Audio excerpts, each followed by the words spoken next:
Hello everyone, this is Anirudh Walia और lecture number 6 में metallurgy के आज अपन मेनली सेल्फ रिडक्शन और कार्बन रिडक्शन के बारे में बात करने वाले हैं। सबसे पहले लिखेंगे सेकंड पार्ट जो बात करने वाले हैं उसमें reduction of metal oxide. Reduction of metal oxide category A को हम लोगों ने लेक्चर नंबर 5 में डील कर लिया था। तो आई होप आप इन सभी चीज़ों को एक सीक्वेंस में देख रहे होंगे, जिसमें सबसे पहला प्रोसेस के बारे में बात करने जा रहा हूँ, hydro metallurgical reduction. Hydro metallurgical reduction नाम बहुत अजीब सा है बट काम आसान है और मैंने इसको खूब डिटेल में भी पढ़ाया है, याद आ जाएगा आपको। एक ही बार में साइनाइड प्रोसेस की मैं बात कर रहा हूँ। ये क्या है? It is leaching. It is nothing but leaching. पढ़ चुके हैं पहले ही, बस एक बार लिखवा रहा हूँ। Used for leaching, used for silver and gold. सोना चांदी याद आ रहा होगा क्या था? या तो सिल्वर हो या गोल्ड हो। NaCN के साथ रिएक्शन करता था एयर में। एयर में क्या प्रेजेंट है? O2। वाटर के साथ रिएक्शन करने पर जो कंपाउंड बनते थे वो क्या थे? AgCN2-। या तो ये कॉम्प्लेक्स मिलेगा या फिर गोल्ड वाला AuCN2- प्लस OH-। अब इसकी रिएक्शन किसके साथ करवाते थे? जिंक के साथ आप डिस्प्लेसमेंट करवाते थे। क्या करवाते थे? जिंक के साथ। और क्या बनाते थे? सिल्वर या फिर गोल्ड आप ऑब्टेन करते थे और कॉम्प्लेक्स बन जाता था ZnCN4-2-।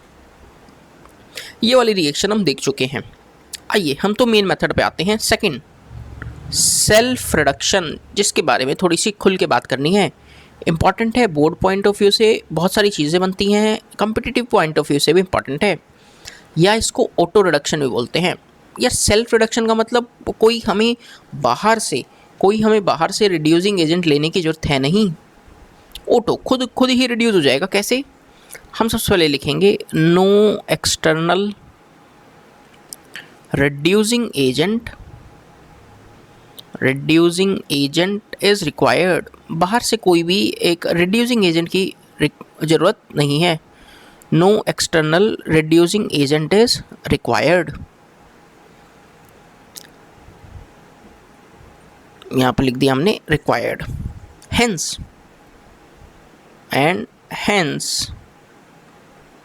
Called auto reduction. बाहर से कोई नहीं चाहिए, जब भी तो इसका नाम क्या लिखा गया है? ऑटो या सेल्फ रिडक्शन। ऑटो या सेल्फ रिडक्शन। हाँ, एक बात मैं पहले ही बता देता हूँ, जितनी थ्योरी मैं पढ़ा दूंगा उसके बाद ना आपको कहीं NCERT पढ़ने की ज़रूरत है, ना कोई किताब की पढ़ने की ज़रूरत है, ना कोई और वीडियो लेक्चर की आवश्यकता है, क्योंकि ये सारा content up to advance level तक का है। तो आप इस चीज़ की बिल्कुल भी टेंशन ना करें। कंटेंट में कहीं कमी नहीं है। बस आप तो सवाल को थ्योरी को बहुत अच्छे से पढ़ लो, जितनी मैं पढ़ा दूंगा, और दुनिया जहान का कोई भी सवाल लगा लेना। नहीं बने तो बता देना मुझे कि सर ये सवाल नहीं बन रहा है, ये आपने नहीं पढ़ाया, कोई ऐसा कमेंट करके बता देना, क्योंकि ऐसा कोई टॉपिक मैं छोड़ने ही नहीं वाला। तो इसमें सबसे पहले लिखेंगे used for sulphide ores of less active metals. Mainly किसके लिए यूज़ किया जाता है? जनरली यूज़ किया जाता है उन सल्फाइड ओर्स के लिए जो लेस एक्टिव मेटल्स हैं। कौन सी सर? बता रहा हूँ।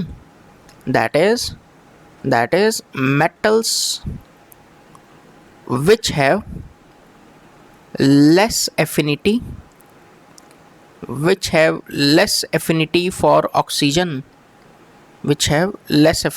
ऑक्सीजन। कौन कौन सी वो सल्फाइड ओर्स हैं important? Like PbS, HgS, Cu2s and CuFeS2।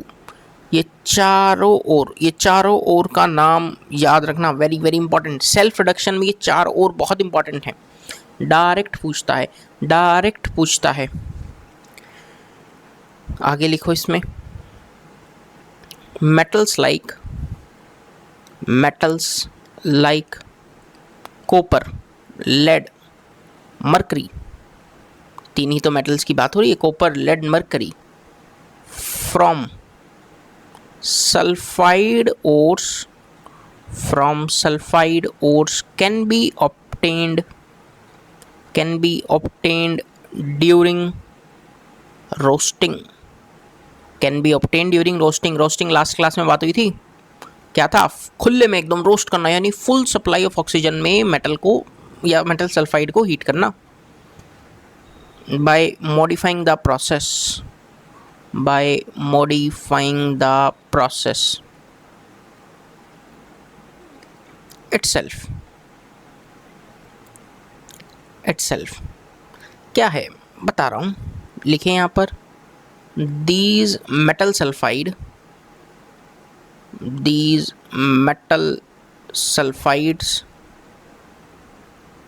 are roasted in free supply of air। ये चीज़ तो हम जानते भी हैं, रोस्टिंग करने का मतलब क्या है, फ्री सप्लाई ऑफ एयर में मेटल सल्फाइड को हीट करना, फ्री सप्लाई ऑफ एयर या फिर ऑक्सीजन, अंडरस्टूड है वैसे तो वो, एयर या फिर ऑक्सीजन, विच पार्शली ऑक्सीडाइजेज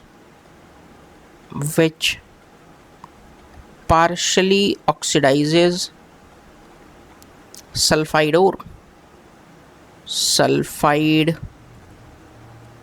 और इनटू मेटल या इनटू ऑक्साइड। बस मतलब समझा रहा हूँ, आप टेंशन ना करें, एक बार सारा थ्योरी लिख लें ताकि थ्योरी सारा कब्जे में आ जाए अपनी। इसमें आगे लिखना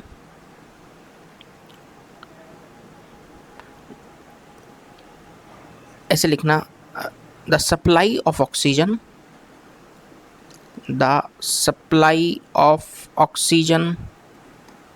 इज कट ऑफ।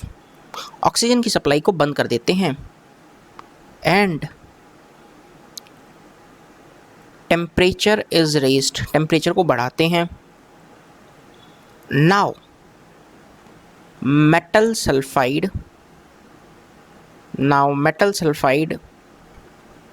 कौन सा मेटल सल्फाइड बचा हुआ, रिमेनिंग और अनऑक्सीडाइज्ड, रिमेनिंग या फिर अनऑक्सीडाइज्ड, reduced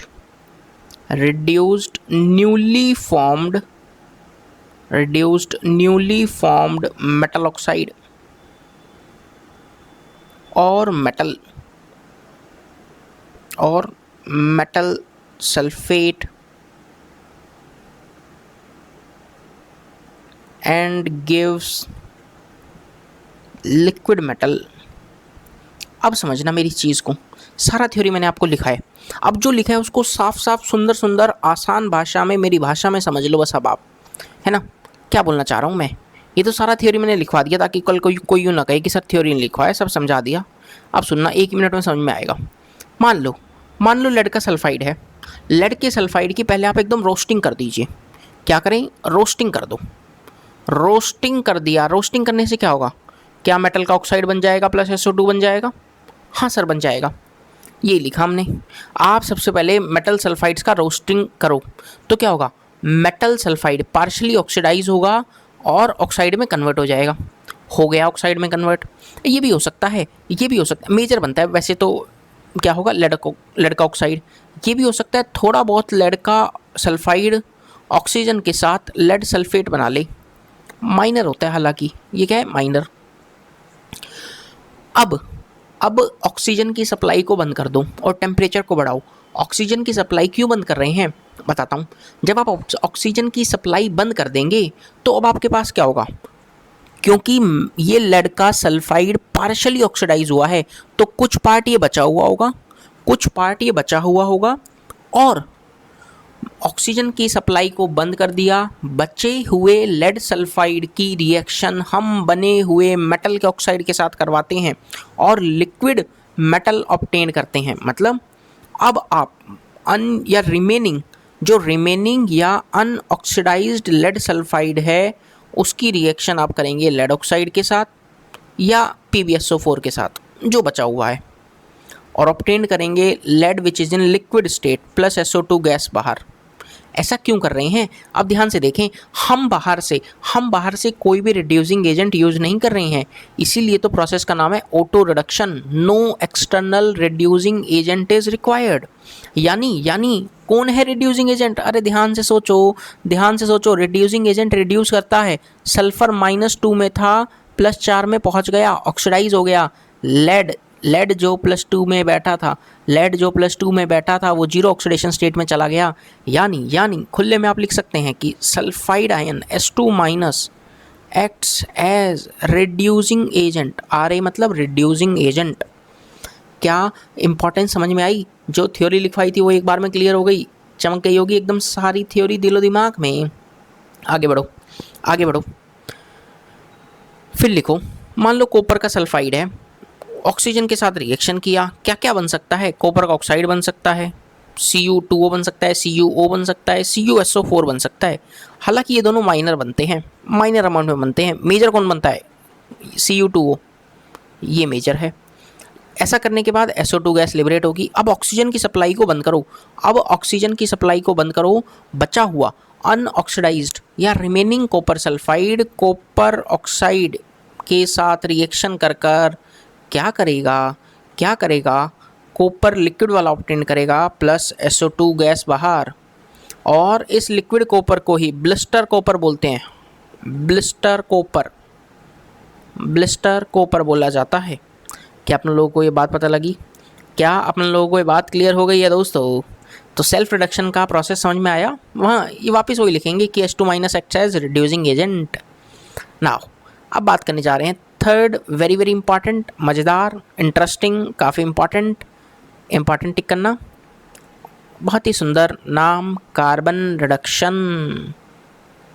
कार्बन रिडक्शन इसमें लिखना। अरे मज़ा तो आ रहा होगा, अरे मज़ा तो आ रहा है ना यार, वीडियो लेक्चर्स में यार बिल्कुल डिटेल एडवांस लेवल सारा कंटेंट दे रहे हैं, कोई कंटेंट में कमी नहीं है कि कोई भी कुछ कह दे वीडियो के रिगार्डिंग की कंटेंट कम है तो हमें मिलवा देना उन भाई साहब से।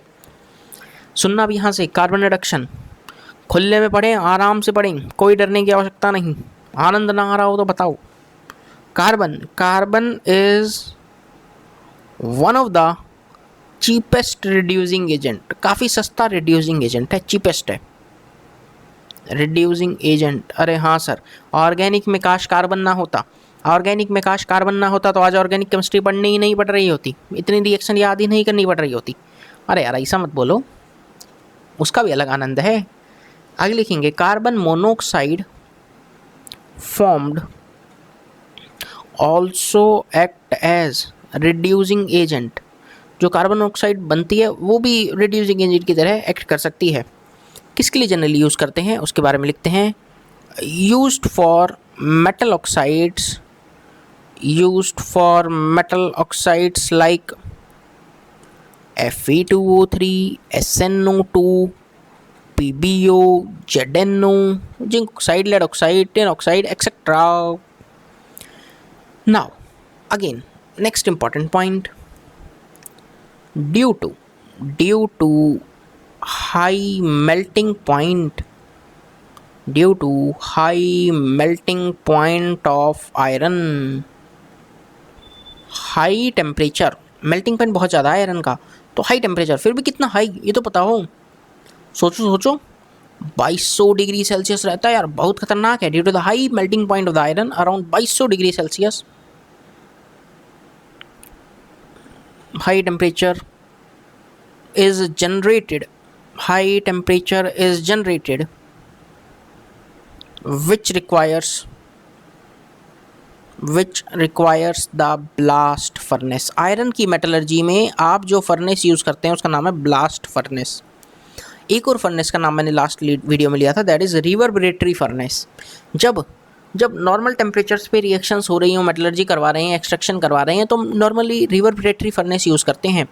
बट जहाँ टेम्परेचर बहुत ज़्यादा है तो वहाँ आप क्या यूज़ करेंगे? ब्लास्ट फर्नेस यूज़ करेंगे, बहुत ही ज़्यादा। सोचो 2200 डिग्री सेल्सियस कम नहीं होता, तो वहाँ पर क्या यूज़ करते हैं? Blast furnace. आयरन की मेटलर्जी में जो फर्नेस यूज़ करेंगे which is nothing but blast furnace. Next point आगे लिख रहा हूँ, important, carbon reduction is not used. जहाँ नॉट यूज्ड आ गया समझ लो इम्पॉर्टेंट है। Is not used for oxides of manganese, chromium, molybdenum etcetera, titanium etcetera. इन सब ऑक्साइड्स के लिए, मेटल के ऑक्साइड्स के लिए हम कार्बन रिडक्शन यूज़ नहीं करते। तुरंत मन में सवाल आ रहा होगा क्यों नहीं करते? लिखवा रहा हूँ, इंपॉर्टेंट लिख लो सबसे पहले, तो इसको लिखवा रहा हूँ point.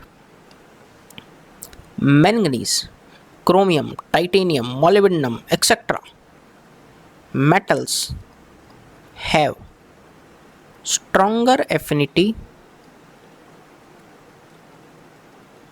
toward oxygen than carbon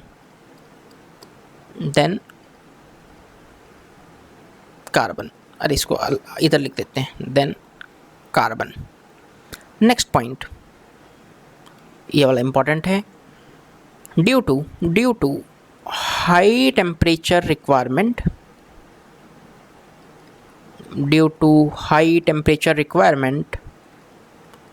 melting point of chromium, manganese, titanium, etc. are high.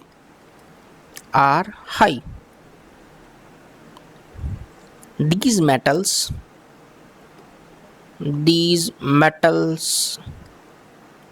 at such high temperature form metal carbide. ये सबसे इंपॉर्टेंट चीज़ है, ऑब्जेक्टिव में कई बार कोई पूछ भी लेता है कि क्यों नहीं करते, क्योंकि इतने हाई टेम्परेचर पे ये मेटल्स क्या करती हैं, मेटल की कार्बाइड बना लेगी, मेटल कार्बाइड का फॉर्मेशन हो जाता है। सच हाई टेम्परेचर पे they form metal carbide. Very very important.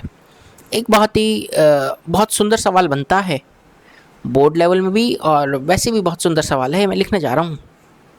Then अभी आपने लिखा ना कि इन मेटल्स की स्ट्रॉन्ग एफिनिटी है टुवर्ड ऑक्सीजन, इसलिए हम कार्बन रिडक्शन यूज़ नहीं करते। देन मेरा एक सवाल है, then why do we, question के फॉर्म में लिखेंगे आप, then why do we use carbon reduction for zinc oxide. Zinc के ऑक्साइड के लिए कार्बन रिडक्शन क्यों यूज़ करते हैं? Though zinc is an active metal, and has strong affinity towards oxygen। अब आएगा मज़ा। सर अभी आपने बोला था कि इन सब metals they have strong affinity towards oxygen, इसलिए हम कार्बन रिडक्शन यूज़ नहीं कर रहे, बल्कि जिंक में तो जिंक ऑक्साइड के लिए तो कार्बन रिडक्शन आप यूज़ करते हैं, वो स्ट्रॉन्ग एफिनिटी है। रीज़न क्या है? रीज़न में लिखना, रीज़न ये है क्योंकि ये कार्बाइड नहीं बनाता, जिंक अपना कार्बाइड नहीं बनाएगा। रीज़न में लिखना, zinc does not form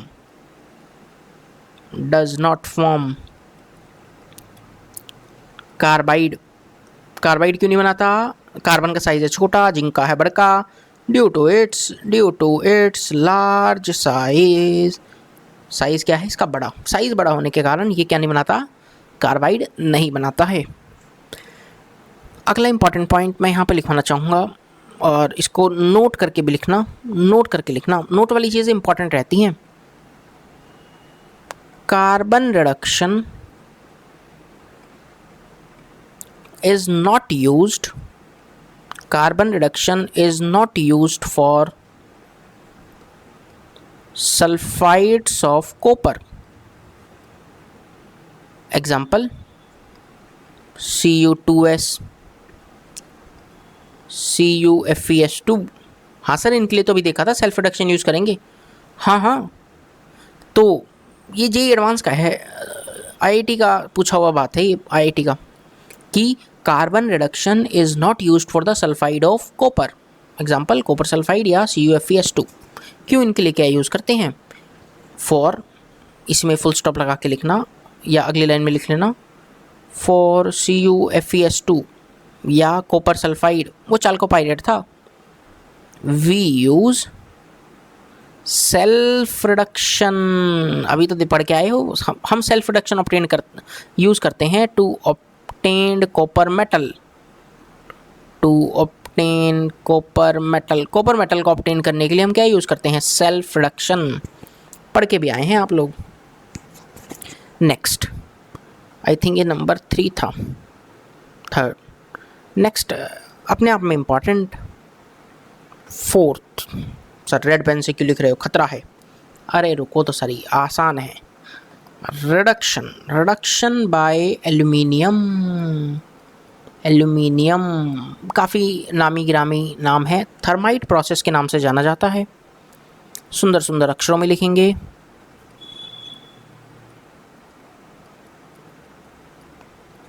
thermite process. एक और नाम है Smith alumino thermite process. Smith alumino thermite process, ये साइंटिस्ट के नाम पे, ये स्मिथ उन साइंटिस्ट का ही नाम है।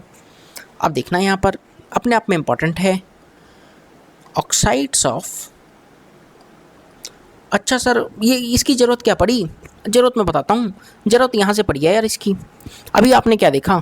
अभी आपने देखा ना कि ये जो मैंगनीज, क्रोमियम, टाइटेनियम, इन सब मेटल्स के लिए कार्बन रिडक्शन यूज़ नहीं कर सकते, और सेल्फ रिडक्शन तो हम लोगों ने लिख ही दिया कि मेनली इनके लिए यूज़ करते हैं। तो इनके लिए सेल्फ रिडक्शन भी यूज़ नहीं कर पा रहे, यानी मैंगनीज, क्रोमियम, टाइटेनियम, मोलिब्डेनम, इन सब के लिए। तो हम इनको रिड्यूस करवाएंगे via aluminium. So oxide of chromium, manganese, molybdenum, titanium etcetera are reduced by more active metal, reduced by more active metal like, जानते हो आप उन्हें? हाँ सर, एल्यूमिनियम। बहुत शानदार। एक एक प्रैक्टिकल एप्लीकेशन भी है इसकी, अभी अभी आ रही है 2 ही मिनट में। सबसे पहले लिखेंगे इग्निशन मिक्सचर। इग्निशन मिक्सचर क्या है वो? इग्निशन मिक्सचर या तो बेरियम परऑक्साइड ले लो, या पोटाशियम क्लोरेट भी ले सकते हैं, KClO3 BaO2, या फिर KClO3 प्लस मैग्नीशियम पाउडर। ये क्या है अपना? Ignition mixture. एक है थर्माइट मिक्सचर। थर्माइट मिक्सचर ये क्या है? क्रोमियम का oxide plus aluminium powder, plus aluminium powder. मैं एक बार सेटअप बनाता हूँ ताकि थोड़ा सा फील आ जाए।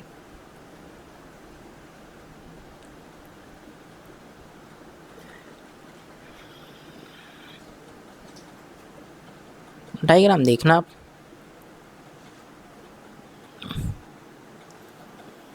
थोड़ा सा फील लेना है बस अपनों को। तो ये क्या है? ये फायर क्ले क्रूशिबल, चिकनी मिट्टी की है क्रूशिबल। बीकर को ही बोल दिया एक तरह से। इसके अंदर आप जो भर के रखते हैं, देखना यहाँ पर जो आप फिल करके रखते हैं वो है बेसिकली थर्माइट मिक्सचर। इसमें क्या है? Thermite mixture. क्या है थर्माइट मिक्सचर? लिखा Cr2O3 plus aluminium, plus aluminium. अब हम यहाँ ऊपर से लाते हैं एक मैग्नीशियम रिबन। ये क्या है? Magnesium ribbon. मैग्नीशियम रिबन ही क्यों यूज़ कर रहे हैं? मन में सवाल आएगा। मैग्नीशियम रिबन इसलिए यूज़ करते हैं, आपने हो सकता है 8वीं 9वीं 10वीं क्लास में पढ़ा हो कि मैग्नीशियम ऑक्सीजन के साथ रिएक्शन करके तुरंत मैग्नीशियम ऑक्साइड बना लेगा। हाँ, और ये तुरंत आग भी पकड़ लेता है।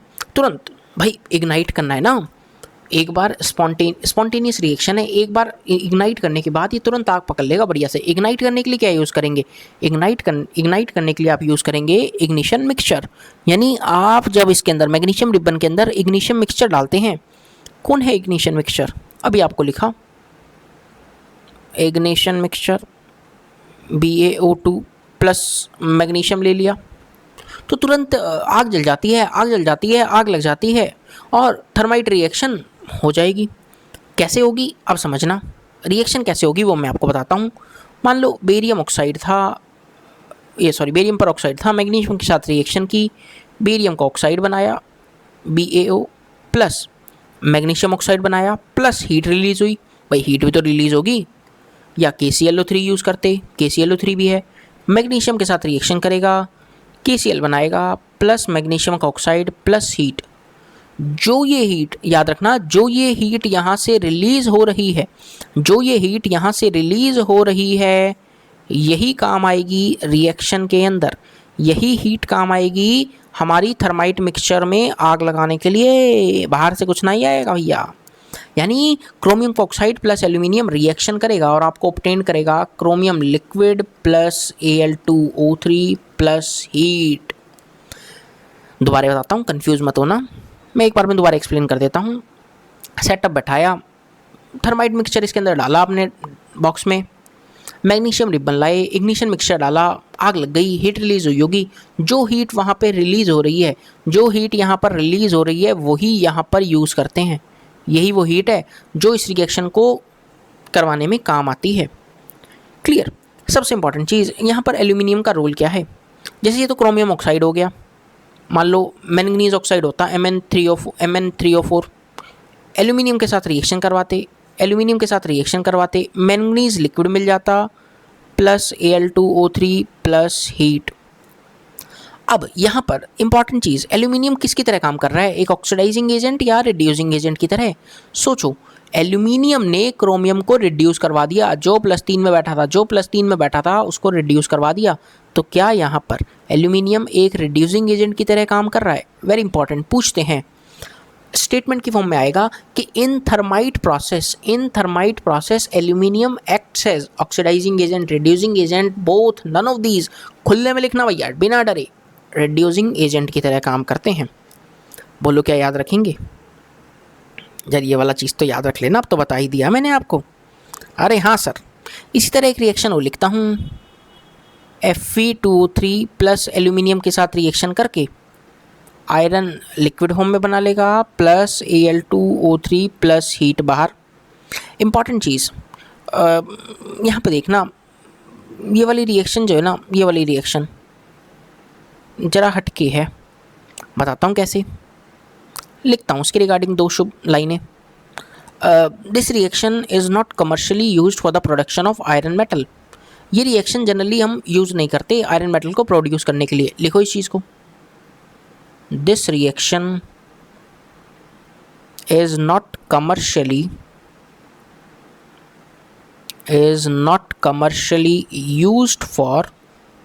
Used for production of iron metal.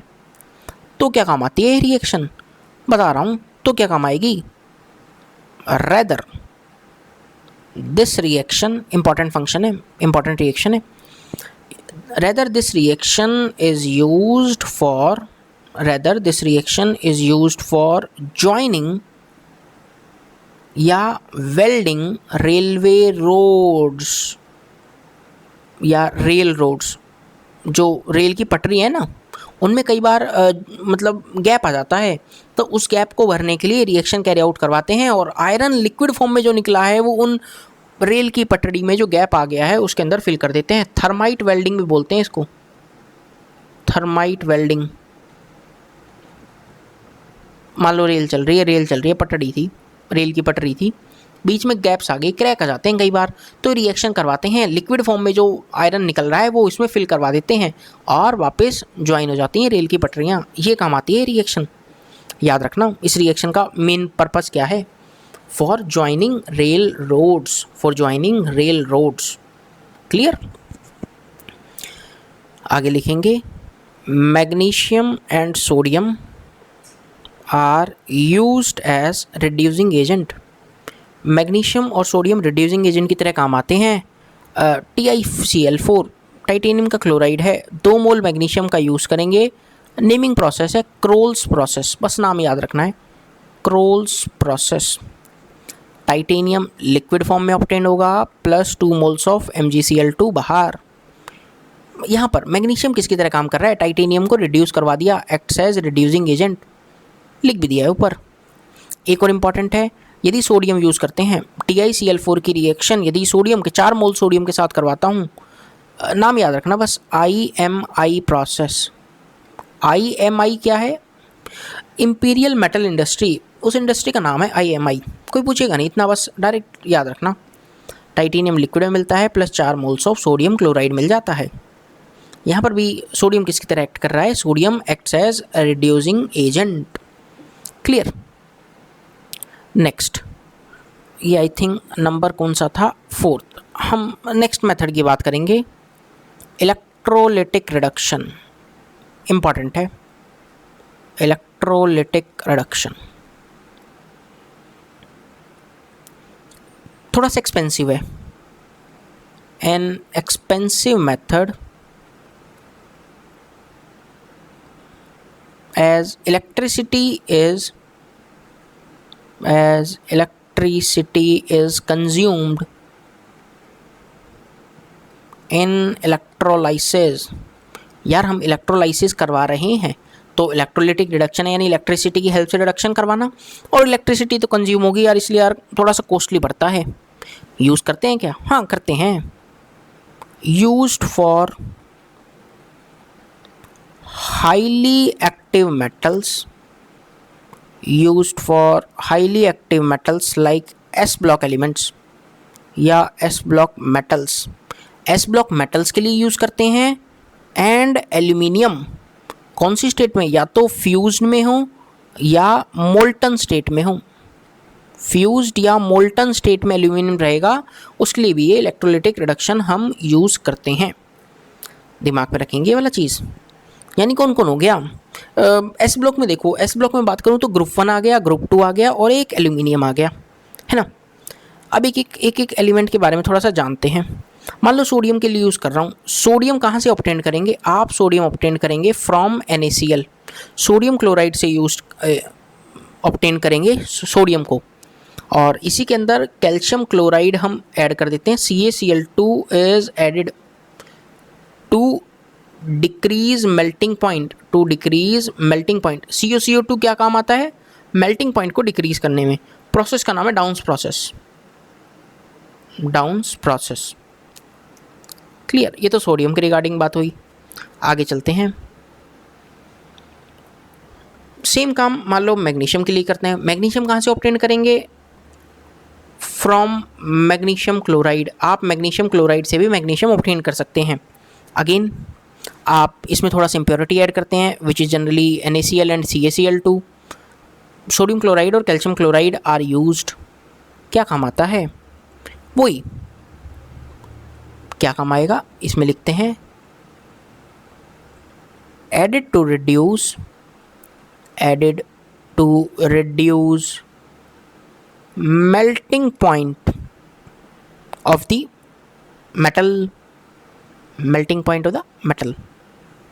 या सिंपली मेल्टिंग पॉइंट कम करने के काम आता है। इतना भी आप दिमाग में रखेंगे तो अपना काम चल जाएगा। इस चीज़ को मैं डिटेल में पढ़ाऊंगा, आप टेंशन ना करें। पूरे प्रोसेस को नामी गिरामी प्रोसेस है, डाउस प्रोसेस, DOWS, डाउस प्रोसेस, ताऊ प्रोसेस नहीं, डाउस प्रोसेस। अगला है एल्यूमिनियम। एल्यूमिनियम कहाँ से ऑब्टेन करेंगे? आप ऑब्टेन करेंगे फ्रॉम एल्यूमिना। एल्यूमिना कौन? एल्यूमिना यानी Al2O3 से आप ऑब्टेन करेंगे aluminium from via electrolytic reduction.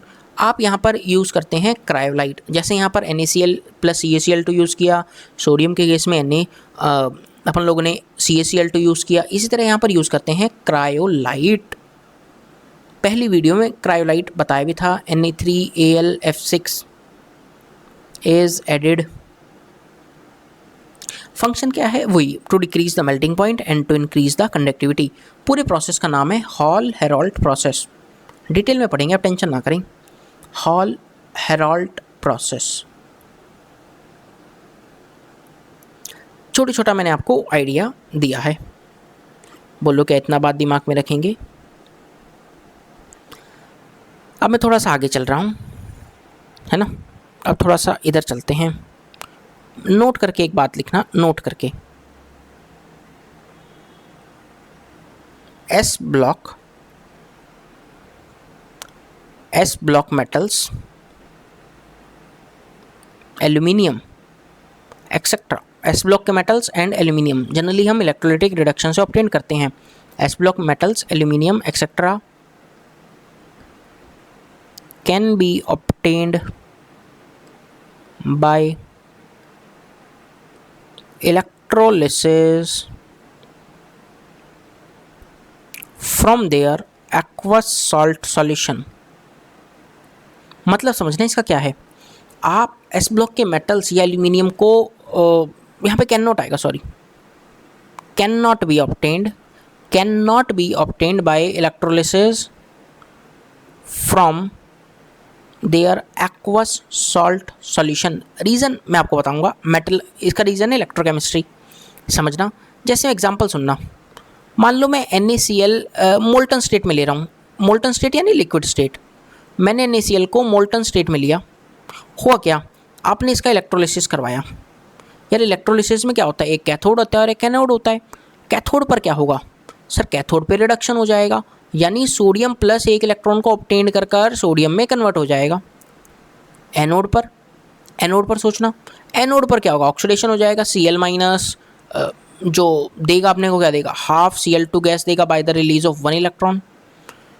समझ में आता है, क्लोरीन गैस लिबरेट हुई, सोडियम मेटल ऑब्टेन हुआ, बट वो मोल्टन स्टेट में था।